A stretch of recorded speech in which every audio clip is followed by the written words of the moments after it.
Good evening and welcome back to my channel. I'm Debbie from Debbie's World and it's time to do some Christmas baking.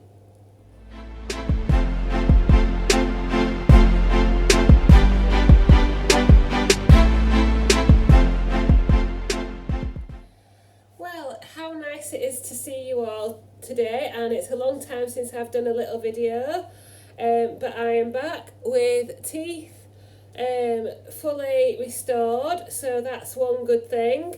And I decided, as I promised in my last video, that I would come on and do a little bit of baking ready for the Christmas season. So I have got my trusty Slimming World book, which is Festive Feasts. Unfortunately, I don't think this is on sale anymore, but it is a really good book. And if you see any of the recipes in here that you would like, you can get in touch with me and I will happily send you a picture of a specific recipe via private messaging, Instagram, Facebook or email. So this is Slimming World Festive Feasts. I don't think it has a... Where would it have the date when it was published? 2015. Published in 2016 by Slimming World.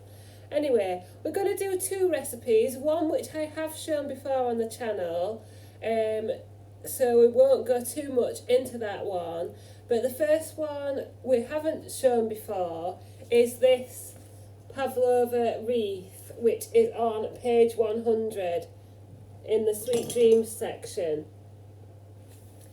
So this serves 12, is 3 sins per serving, vegetarian, ready in 2 hours plus cooling, and it says our spectacular edible wreath will be the centrepiece of your Slimming World Christmas. It's just 3 sins per serving and you won't believe how easy it is to make. So there's my wreath, and what we're going to do tonight, because it is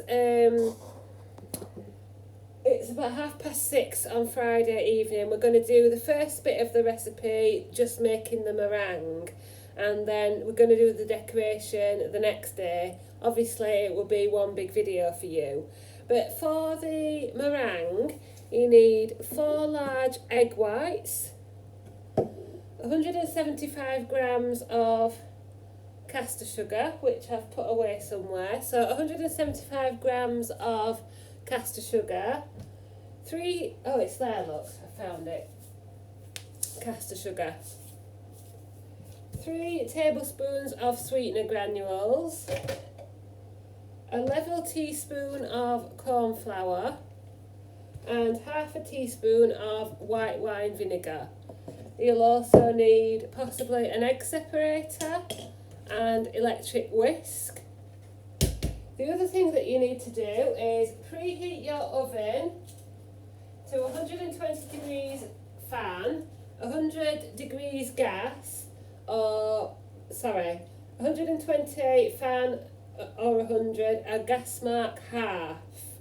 And then we've got a large baking sheet and we've got non-stick baking paper, and on there I've drawn 2 circles using plates as to draw round. So one circle is 26 centimetres and one circle is 20 centimetres, and that is what we're going to use as our guide. So that's ready for later on, but first I'm going to separate my eggs, so I've just got 4 egg whites. Right, we've been interrupted a few times with phone calls, so it's now past 7 o'clock in the evening, but we're going to carry on and pray that these clips aren't cut short by more phone calls. But I have my 4 large egg whites in my bowl, my electric whisk ready, my oven preheating. I'm going to whisk my egg whites until stiff peaks form.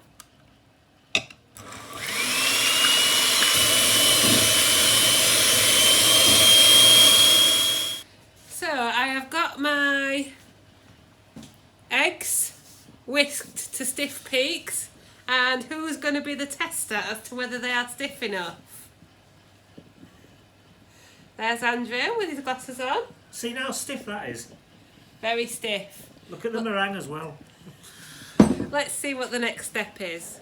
Right, now what we're going to do is gradually add the sugar and sweetener while we're whisking. So let's get a couple of spoonfuls of sugar and keep whisking.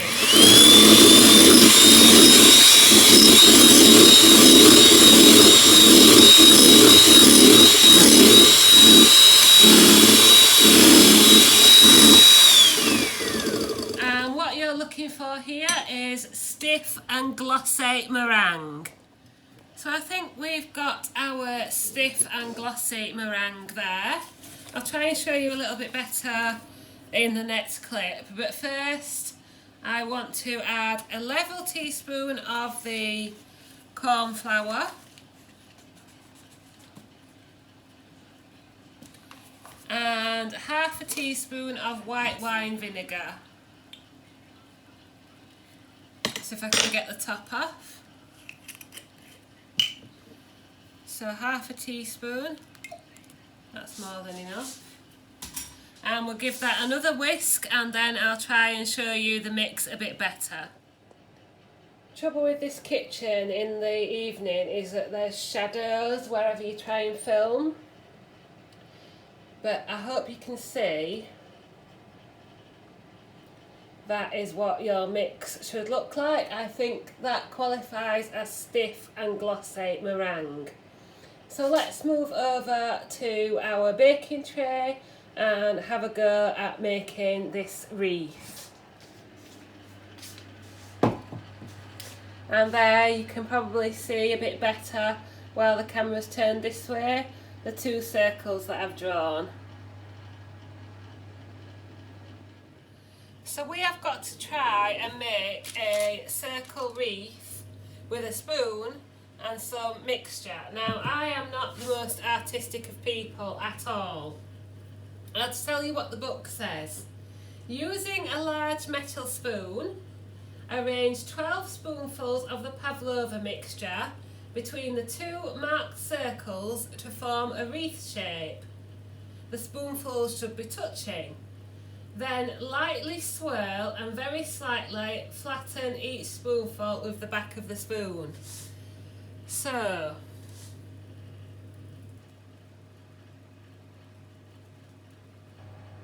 let's see how we go.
I have absolutely no doubt that Andrew would do a better job at it than me.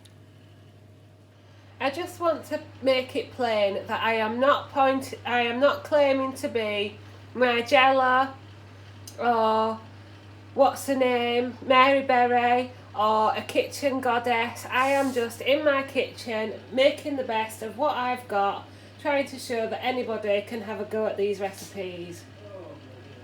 With that being said, we have done our wreath with no help from Andrew because he's sat on the sofa. And we've got our oven preheating to 100 degrees C. And what we're going to do is bake this meringue for 1.5 hours, turn off the oven and leave the wreath in the oven for at least 3 hours or overnight to cool down. So I'm going to put it in for 1.5 hours, which will take me up to about 9 o'clock tonight. But it's Friday, so I can stay up a bit late. And then I'll try and remember to take another clip tonight before we come back tomorrow. But I do have one more job to do tonight, which is to make a start on the next recipe. Yes, I have got meringue on my jumper. You'll have to forgive that. Obviously, this will be going in the wash. I just want to get this next bit done, and then we'll get presentable again. So the next thing I'm going to prepare, again from the Festive Feast book, is the first bit of the last minute Christmas cake. Now, what you need to do, if you want a full proper video, I think it was last year or the year before that I've made this and done a proper video on it. But the first thing that you need to do is soak the fruit overnight, so that's why we're doing it tonight, 7:30 on a Friday evening. So what you need for the first step, and we will go over the other ingredients that you need as we go along tomorrow or whenever I make this, is 500 grams of mixed dry fruit, 250 ml of made up hot black tea, which I'm just mashing now, 3 tablespoons of sweetener granules, and 2 teaspoons of mixed spice. And we need to go over to the hob, which we'll do now. I think I'm a bit hysterical tonight because Andrew's just made me laugh about eating the what we call candied peel. Yeah, candied citrus peel. Who likes candied citrus peel? Andrew certainly doesn't. That's why he tries to get mixed fruit that's just sultanas, raisins and currants without the candied peel.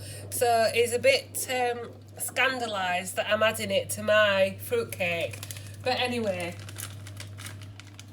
I've got my 500 grams of mixed fruit, including candied peel.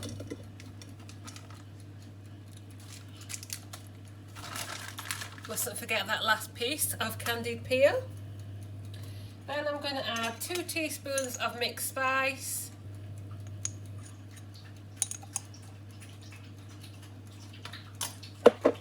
and 3 tablespoons of sweetener.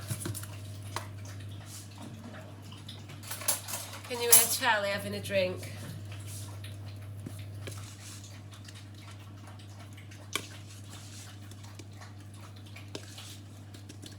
And then we're going to pour over our tea.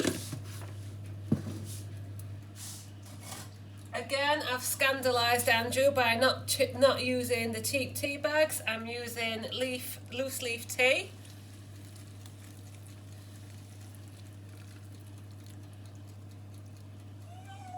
Oh dear.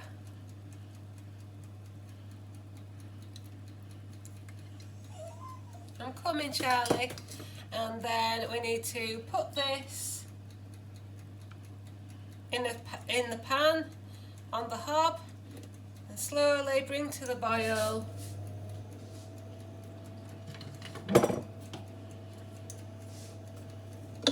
Simmer uncovered for 3 minutes, then remove from the heat. So that's what we shall do. I shall be back in a minute when I've let the dog out for a wee.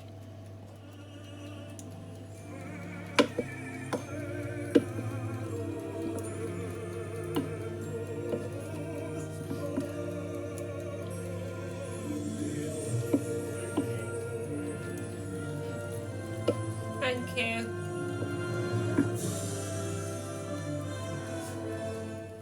So we've just been listening to the Christmas carols from Alexa while we've been clearing up, and my dry fruit has had 3 minutes or a little bit more on the hob, in the tea, the sweetener and the mixed spice. And now you want to put that into a bowl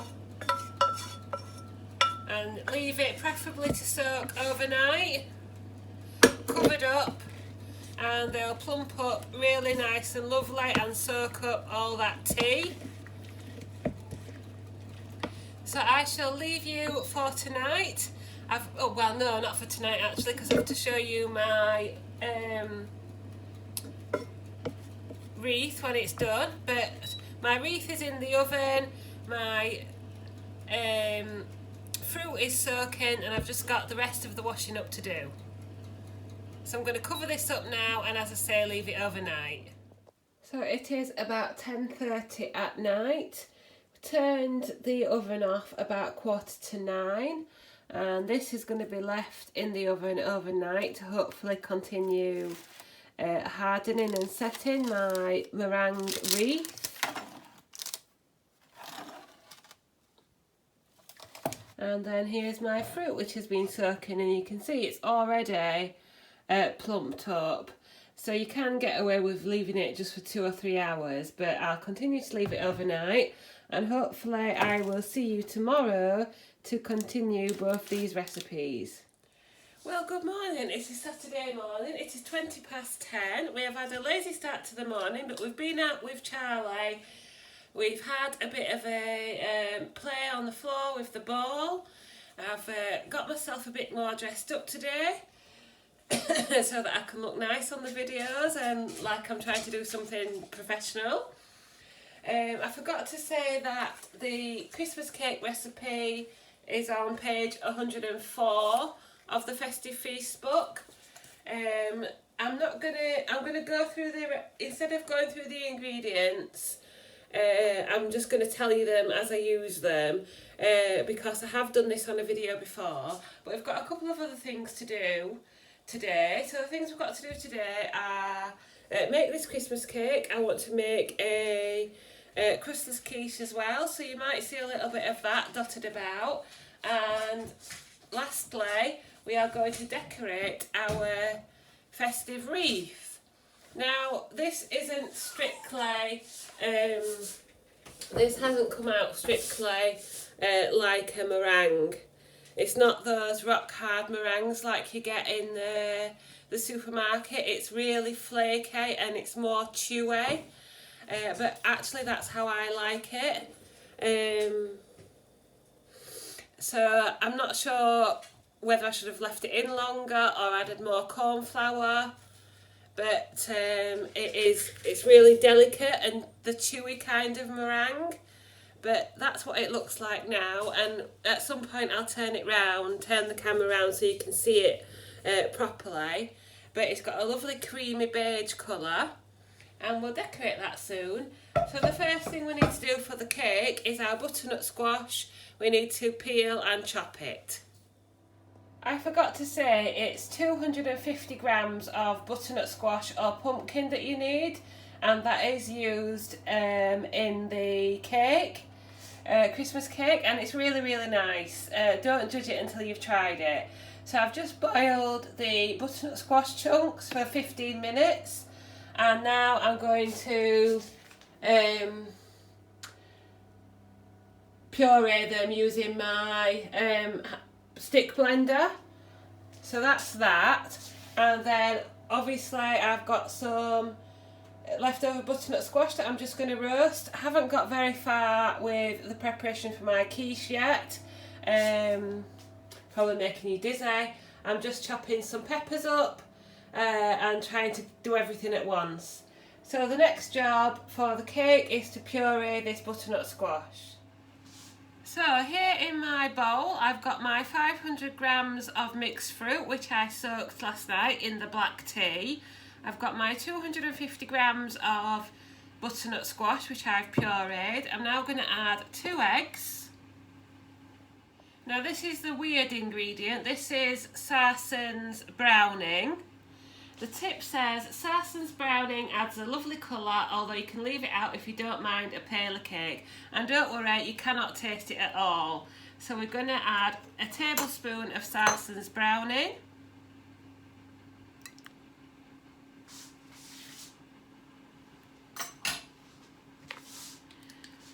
And then in our bowl we've got 100 grams of plain flour, 100 grams of wholemeal flour and a level teaspoon of bicarbonate of soda, and we're going to sift that in.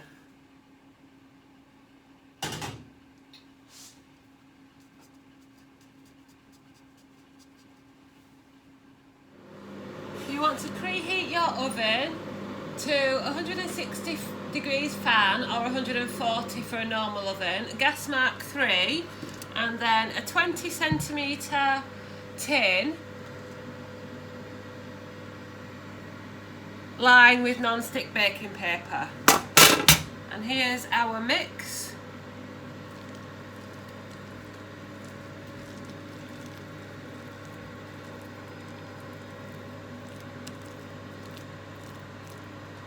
Yum yum. So how long does it say it takes? Bake the cake for 1 hour or until the skewer pushed into the centre comes away clean. So I'm doing about 3 things at once, so I think I'll resume making the quiches while this is in the oven. The Christmas cake is cooking away nicely and I'm halfway through, well, I've almost finished preparation of my quiche. If you want the full recipe and the full method, there's a video called Crustless Quiche, Slimming World Crustless Quiche on my recipe playlist.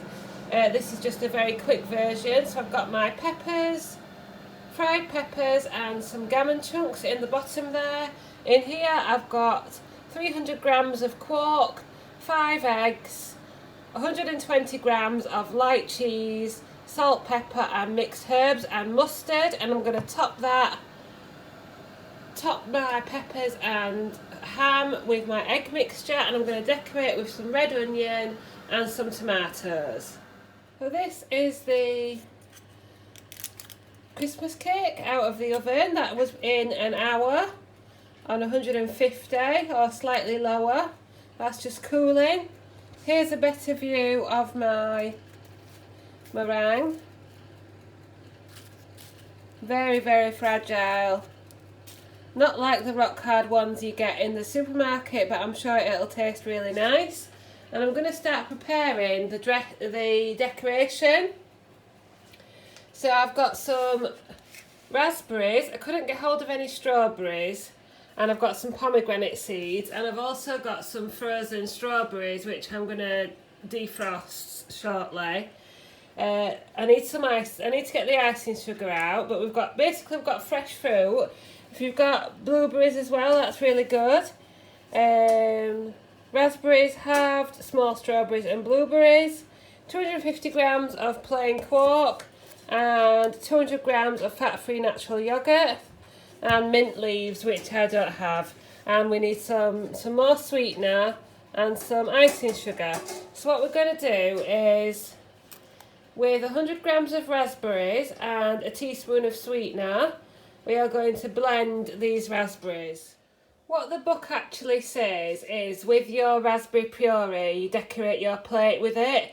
But what I've done is I've swirled it in with the yoghurt and quark, and I've also added some skinny syrup to my yoghurt and quark because I have a very sweet tooth and I find yoghurt and quark quite tart. So you might want to just taste it and add some sweetener or skinny syrup, or it might be sweet enough adding to the meringue. But that's my sort of cream made. I've got my raspberries and pomegranate seeds, my chopped strawberries and some icing sugar. So now I'm going to decorate. Right then, it is now 1:10. Time is passing a lot quicker than what I wanted it to, but we are almost there. Almost at the end of the video. I have got my crustless quiche. I'm going to have a slice of this for my lunch with a few butternut squash chips or wedges, which I cooked earlier. And yes, the other ones that were there have disappeared into my mouth. We've got the Christmas cake, which I'm going to cut up shortly. And finally, we have got the Festive Wreath. So we've got the meringue underneath, the yoghurt and quark swirled with raspberry coulis, and we've decorated it with strawberries, raspberries and pomegranate seeds and dusted with icing sugar. Now I just need to look at the book as to how many it serves, but per serving is 3 sins. But when I come back either later tonight or tomorrow, when I've had a portion, I'll confirm everything for you. But that is my festive wreath.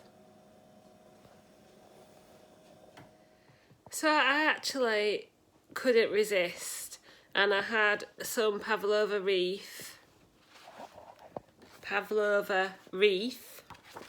to say it right, after my lunch for 3 sins, and it was really nice. Now my meringue didn't go hard like it does in the supermarket. You know, the ones that you get from the supermarket, they're really quite hard, they're quite shattery and the ping everywhere. Well, mine was really soft and chewy, but it was really sweet and it was really nice, and I really enjoyed the fruit and the yoghurt as well. So yeah, I really enjoyed that. So the Pavlova Wreath serves 12 at 3 sins per serving, and I'm just going to cut up my Christmas cake. And the 20 by 20 cake serves 20, so I need to get 20 pieces out of it, and it's 5.5 sins per serving. And my quiche is sin-free if you use the cheese as part of a healthy extra A option. Otherwise you would have to sin the cheese, or you can leave the cheese out, or just put as much cheese in as you wish to use, either for sins or towards a healthy extra A choice. Thank you very much for watching. I may insert a few pictures after I've ended this vlog. I do hope you've enjoyed it and got something out of it. As I say, I'm no expert in the kitchen. I'm just a normal lady just trying to get on and eat a little bit healthier. I've missed you all. Thank you all for your messages. I'm getting on okay. I'm still going to Slimming World. I've lost 1.5 pounds over the last 2 weeks. So very small losses, but it's better than nothing. And I'm looking forward to Christmas, and I hope, if I don't see you again, I hope you all have a lovely Christmas and New Year, and I'll see you very soon.